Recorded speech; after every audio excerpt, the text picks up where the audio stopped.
silaturahmi Idul Fitri ini kan yang tampak di permukaan. Ini kalau di politik, panggung depan politik. Tapi setelah Idul Fitri, publik menunggu kelanjutan spekulasi politik. Sebelumnya sangat ramai, ada dua orang menteri, yakni Sri Mulyani dan Airlangga Hartarto yang akan mundur. Ada dua orang menteri yang akan diganti, yakni Mutia Hafid, Menkom Digi, dan Budi Ari, Menteri Koperasi.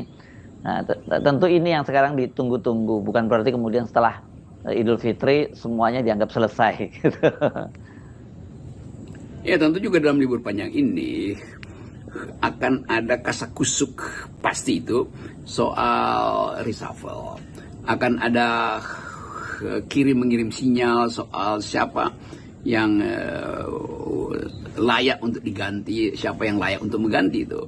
Jadi pasti kendati ada libur panjang, tapi politik tidak libur. Apalagi Pak Prabowo berhitung semua hal justru dalam keteduhan liburan ini. Peristiwa-peristiwa di hari-hari yang lalu, ketika komunikasi politik buruk, ketika viral terus meme yang mengolok-olok kekuasaan tuh bahkan udah sangat personal, itu semua endapan dari sinisme, kemarahan, satire, atau bahkan keputusasaan publik.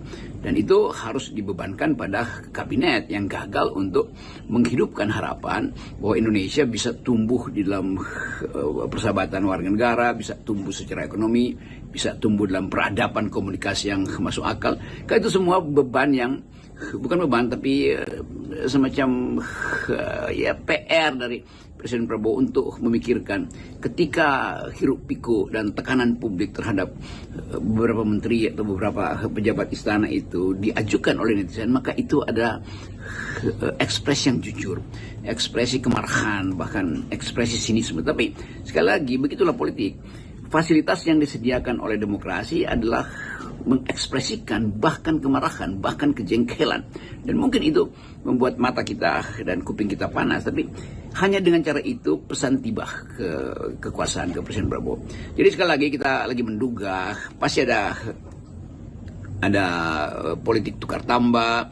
Mereka yang merasa bakal di-reshuffle mungkin siap-siap untuk mencari argumen bahwa itu efektif atau tidak efektif. Tetapi bagi Presiden Prabowo saya kira dia sudah dilengkapi dengan informasi yang banyak selama 2 bulan ini tentang incapacity, saya sebut aja secara negatif, ketidakpunyaan inkapasitas dari sejumlah tokoh di istana, sejumlah menteri yang menyebabkan rakyat tetap memproduksi negative impression, tetap memproduksi tagar-tagar yang sifatnya negatif, tagar-tagar yang sifatnya mengolok-olok, tagar-tagar yang sifatnya kritik. Tapi semua itu ada tagar yang datang dari hasil analisis netizen terhadap keadaan.